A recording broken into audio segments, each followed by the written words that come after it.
어느덧 2월이 되었습니다. 세월은 참 빠르게 흘러갑니다. 한눈 팔고 있으면 1년도 금방 지나갑니다. 새해가 되면 다들 뭔가 새로운 계획을 품고 좀 더 열심히 살아보자고 다짐도 합니다. 그리고 이렇게 한 달이 지나고 또 새로운 달이 시작되면 다시 한번 마음의 결심을 굳게 하기도 합니다. 그런데 사람들마다 열심히 사는 이유가 조금씩 다릅니다. 일반적으로는 좀 더 부유하게, 또 좀 더 건강하게, 또는 좀 더 높은 지위에서 살기 위해서 열심히 삽니다. 그걸 위해서 열심히 일하고, 열심히 공부하고, 열심히 운동도 합니다. 이렇게 사는 것은 결코 나쁜 일이 아닙니다. 오히려 격려하고 칭찬해 주어야 할 일입니다. 문제는 우리 그리스도인들이 열심히 신앙생활하는 이유입니다. 왜 우리는 열심히 신앙생활을 해야 합니까?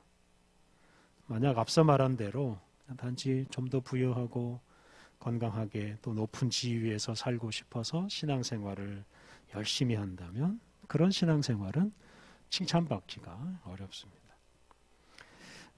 어떤 세속적인 목적을 달성하기 위해서 신앙생활하는 것은 이 신앙생활을 모독하는 것이 될 수 있습니다.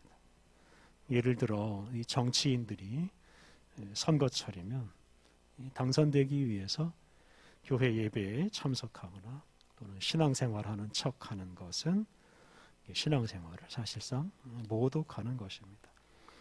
그런데 우리들이 그런 정치인들과 같은 목적을 가지고 신앙생활을 한다면 우리 자신의 신앙생활을 모독하는 것과 같습니다.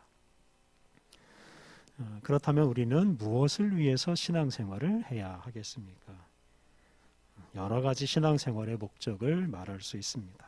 그 중 하나는 우리가 일반적으로 사는 것보다는 좀 더 차원 높게 사는 것입니다.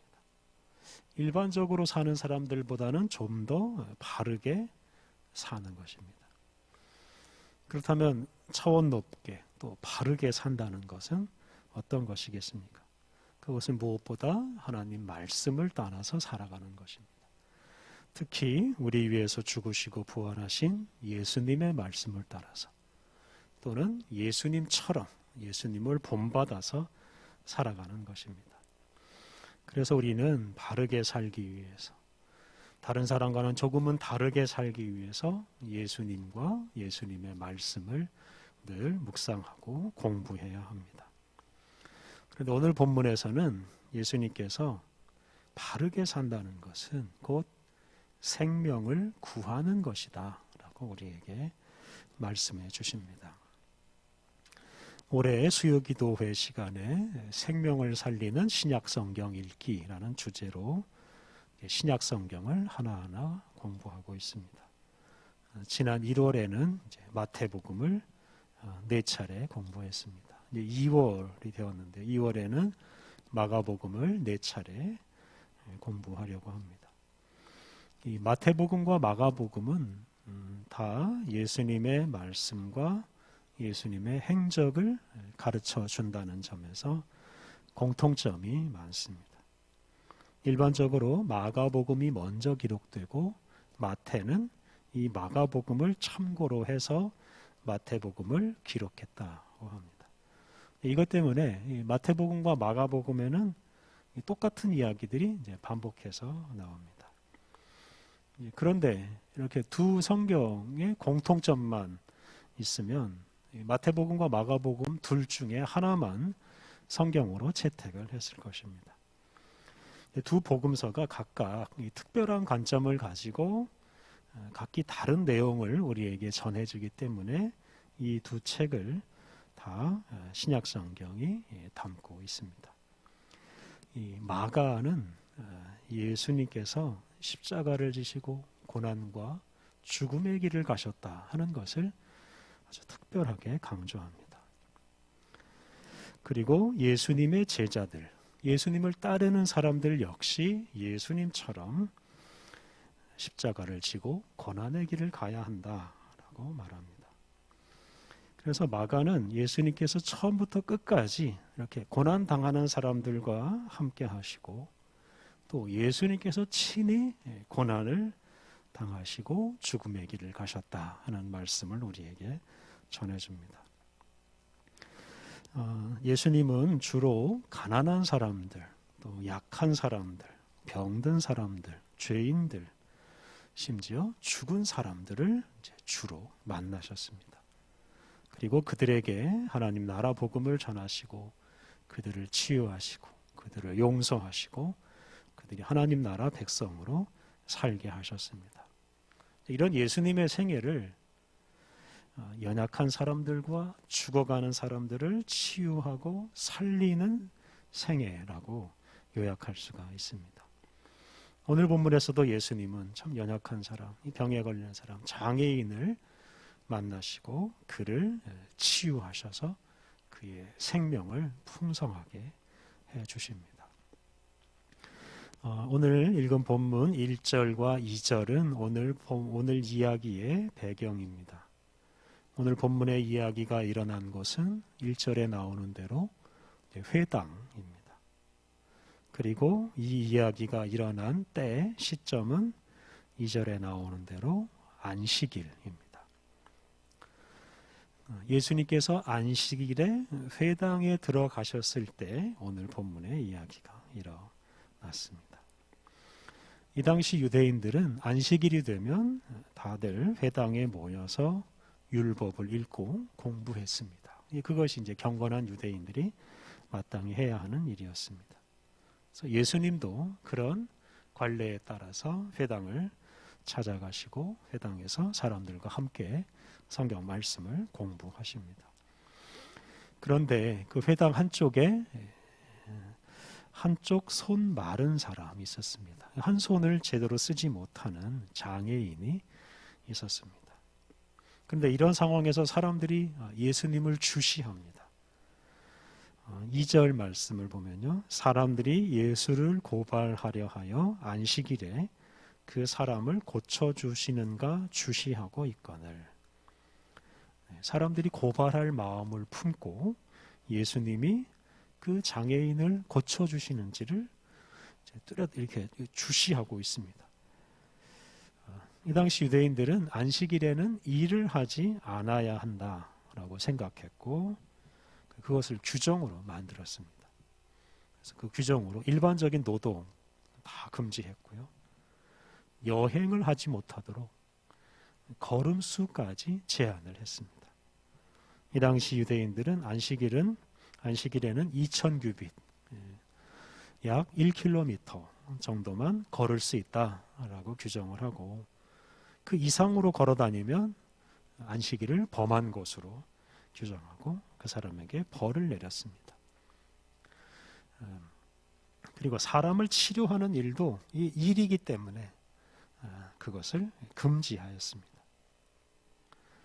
그런데 예수님은 이런 안식일에 관련된 이런 규정을 그렇게 중요하게 여기질 않으셨습니다. 오늘 본문 앞부분을 보면 예수님은 당신의 제자들이 안식일에 밀밭에서 밀 이삭을 잘라 먹었는데요. 사람들이 그것은 안식일을 범하는 것이다 라고 정죄하고 비난을 했습니다. 그때 예수님은 그건 안식일을 범하는 게 아니다 라고 아주 단호하게 말씀하셨습니다. 그래서 사람들이 이런 안식일에 대한 예수님의 태도를 알고 있었기 때문에 예수님이 회당에 있는 장애인도 치유할 거라고 생각을 했습니다. 그리고 치유하기만 하면 이제 예수님을 고발해서 예수님에게 벌을 내리려고 하는 마음을 먹고 있었습니다. 예수님은 이런 사람들의 마음을 알고 계셨습니다. 그리고 그들의 잘못을 깨우치시려고 그들에게 질문을 하십니다. 예수님께서 그 손 마른 사람을 사람들 가운데 일어서게 하시고 그리고 이렇게 질문하십니다. 4절 말씀 그들에게 이르시되 안식일에 선을 행하는 것과 악을 행하는 것 생명을 구하는 것과 죽이는 것 어느 것이 옳으냐 하시니 예수님은 안식일에 선을 행하는 것과 악을 행하는 것 이거 둘 중에 어느 것이 옳으냐라고 물으셨습니다. 또 생명을 구하는 것과 생명을 죽이는 것 중에서 어느 것이 옳으냐라고 물으셨습니다. 그런데 이 당시 사람들은 안식일에는 안식일에 관련된 규정을 지키는 것, 이것만 생각하고 그 규정을 지키는 게 옳은 일이라고 생각했습니다. 그리고 그런 사람들의 관점에 따르면 안식일에는 아무것도 하지 않는 게 안식일을 가장 잘 지키는 것입니다. 당시 대부분의 안식일 규정은 하지 말라 하는 규정이었기 때문입니다. 일하지 말라, 멀리 가지 말라, 오락하지 말라, 이런 규정이 대부분이었습니다. 그러니까 아무것도 하지 않으면 안식일과 관련된 규정은 거의 다 지키는 것과 마찬가지입니다. 그런데 예수님께서는 안식일에 무엇을 해야 옳으냐 하는 질문을 하고 계십니다. 특히 선한 일을 하고 생명을 살리는 일도 해야 한다라고 말씀을 하셨습니다. 예수님께서 이렇게 말씀하시니까 사람들은 대답할 말이 없었던 것입니다. 사람들은 안식일에는 아무것도 하지 않아야 한다라고 생각했기 때문에 안식일에 선을 행하고 안식일에 생명을 살리는 일에 대해서는 생각해 보질 않았습니다. 예수님은 이렇게 질문하실 뿐만 아니라 사람들의 고발을 무릅쓰고 안식일에 해야 할 그 모범을 사람들 앞에서 보여주십니다. 예수님은 안식일에 손 마른 사람의 손을 고쳐주셨습니다. 당신이 말씀하신 대로 안식일에는 생명을 살려야 한다라고 생각하셨기 때문에 그 손에 있는 그 장애 때문에 그 위축되어 있던 생명을 다시 예수님께서 풍성하게 해주셨습니다. 이렇게 예수님은 안식일에 장애인을 고치심으로써 안식일에는 생명을 구하는 일을 해야 한다라는 것을 사람들에게 분명하게 말씀하시고 보여주셨습니다. 그런데 이 당시 회당에 모여있던 사람들은 이런 예수님의 말씀을 받아들일 준비가 되어 있지 않았습니다.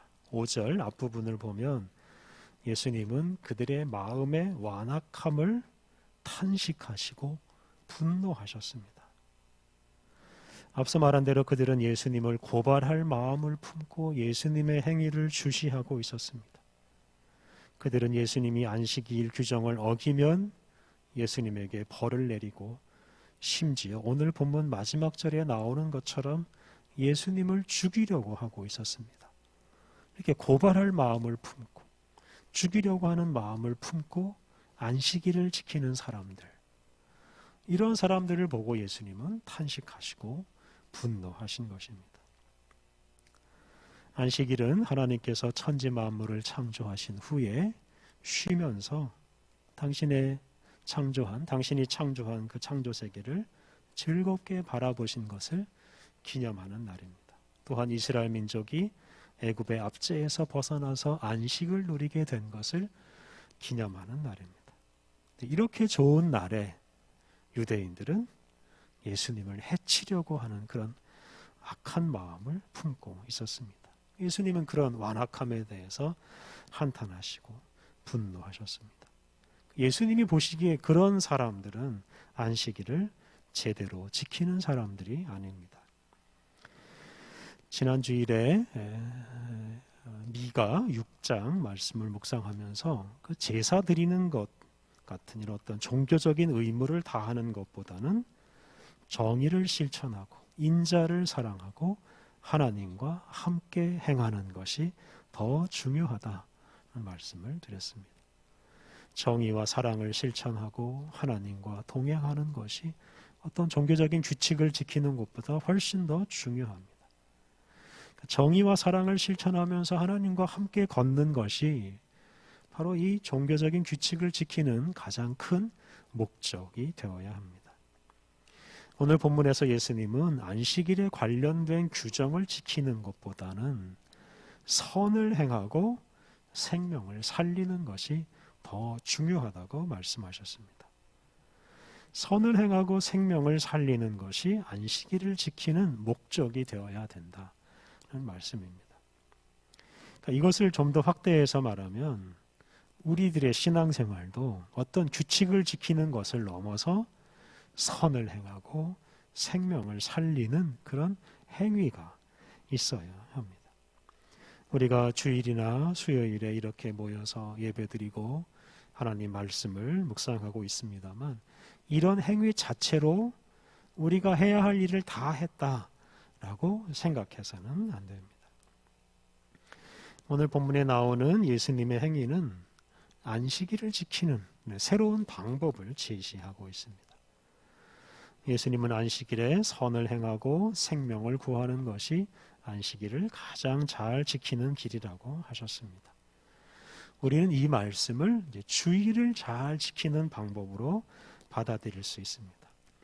주일에 시간에 맞추어서 예배에 참여하고 또 예배와 교육과 친교를 위해서 봉사하는 것, 이것을 넘어서서 생명을 살리고 선을 행해야 한다고 예수님이 말씀하십니다. 더 나아가서 선을 행하고 생명을 살리기 위해서 우리가 신앙생활을 해야 합니다. 그리고 그걸 반대로 말하면 악을 행하고 생명을 죽이는 일을 한다면 그것은 우리의 신앙생활이 아무런 의미도 없고 가치도 없다 하는 뜻이 됩니다. 이런 현실을, 이런 것을 생각하면 오늘 우리 그리스도인들이 해야 할 일이 참 많습니다. 우리가 다 알고 있듯이 우리 사회 전반이 생명보다는 생명이 아닌 것에 더 많은 관심을 두고 있습니다. 우리 사람이나 동식물, 이런 살아있는 것보다는 어떤 휴대폰이나 컴퓨터 같은 이런 물건, 죽어있는 물건에 집착하는 사람들이 너무 많습니다. 그러니까 좋은 물건 사서 그 물건을 즐기는 일에 관심을 두는 사람들이 너무 많고, 그러다 보니 이렇게 살아있는 생명체에 대해서는 사람들이 관심을 갖지 않습니다. 우리 사회에서 출산율이 해마다 급감하고 있습니다. 생명을 낳고 생명을 양육하는 일이 우리 사람들의 관심에서 점점 멀어지고 있습니다. 자녀를 낳고 양육하는 것이 이게 즐거운 일이 아니라 아주 무거운 짐처럼 사람들이 생각하고 있습니다. 게다가 최근에 이 낙태죄가 폐지됨에 따라서 이 태아를 죽이는 이 낙태가 계속 증가하고 있습니다. 어떤 통계에 따르면 이렇게 태어나는 아기보다 모태에서 죽는 아기가 더 많다고도 합니다. 이게 다 죽은 물건에만 집착하고 생명은 경시하는 이런 풍조 때문에 일어나는 일입니다. 좋은 물건 사서 즐기고 좋은 음식 먹고 마시고 좋은 데 구경하러 다니고 이런 일들이 생명을 살리는 일보다 훨씬 더 중요하고 훨씬 더 즐거운 일이 되어가고 있습니다. 그리고 이렇게 생명을 경시하다 보니 우리가 살아가는 세상에서 생명체들이 점점 사라지고 있습니다. 수많은 동식물들이 멸종하고 있습니다. 그들이 다 우리 사람의 욕심의 희생양이 되고 있습니다. 그리고 우리나라에서는 그냥 사람들마저도 지금 사라져가고 있습니다. 어떤 전쟁이나 자연재해가 일어나지 않더라도 우리나라는 그냥 시간이 지나면 다 소멸되어 버릴 수도 있습니다. 요즘은 이 뉴질랜드가 기후 재앙을 만나고 있습니다. 특히 뉴질랜드 북부 지방에 최근 한 달 동안 엄청난 비가 내려서 사람들의 삶의 기반을 다 무너뜨리고 있습니다. 여러 사람이 죽고 많은 사람이 다치고 또 집을 잃었습니다. 공항마저 일시적으로 폐쇄되기도 했습니다. 이런 기후 재앙 역시 생명을 경시하고 단지 육체적인 욕망을 충족시키려고만 하는 우리 사람들 때문에 일어나는 일들입니다. 사랑하는 성도 여러분, 우리 주변에서 환경 파괴와 환경 오염으로 수많은 생명이 죽어가고 있습니다. 또 태어나야 할 생명이 태어나지 못하고 그냥 어머니 뱃속에서 죽는 일도 많습니다. 이런 현실에서 생명을 살리는 것이 바른 일이고 옳은 일이다라고 말씀하신 우리 예수님을 기억하면서 우리가 생명을 살리는 일을 더 열심히 해야 하겠습니다.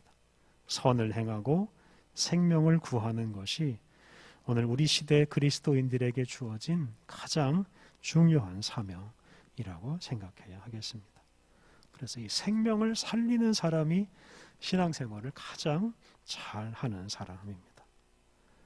우리가 죽은 물건, 또 그 물건을 사용하는 즐거움, 이런 것들은 다 멀리하고 살아있는 사람들을 좀 더 가까이 하고 살아있는 동식물들을 가까이 하고 그들을 사랑해야 하겠습니다. 그렇게 함으로써 수많은 생명이 죽어가는 우리 시대에 우리 그리스도인들에게 주어진 이 사명, 생명을 살리는 사명을 잘 수행해야 하겠습니다. 우리 함께 기도하겠습니다. 하나님, 우리가 선을 행하고 생명을 살리라고 하신 예수님의 말씀을 따라 살게 하옵소서. 하나님, 우리가 단순히 규칙을 지키는 신앙인이 아니라 죽어가는 생명을 살리는 진실한 그리스도인이 되게 하옵소서. 하나님, 죽은 물건에 집착하고 그 물건을 소비함으로 쾌락을 얻는 것에 집착하는 우리 인류 때문에 자연환경이 파괴되고 수많은 동식물들이 죽어가고 있습니다. 하나님, 우리들이 생명을 살리기 위해서 죽은 물건을 생산하고 소비하는 어리석은 생활에서 벗어나게 하옵소서. 살아있는 존재들을 만나는 즐거움과 그들과 교제하는 즐거움을 더 많이 누리게 하옵소서. 하나님, 우리가 살아있는 생명체들을 더 가까이 하고 그들이 잘 살아가도록 돌봄으로써 생명을 살리라는 예수님의 명령에 순종하게 하옵소서. 예수님의 이름으로 기도드립니다. 아멘.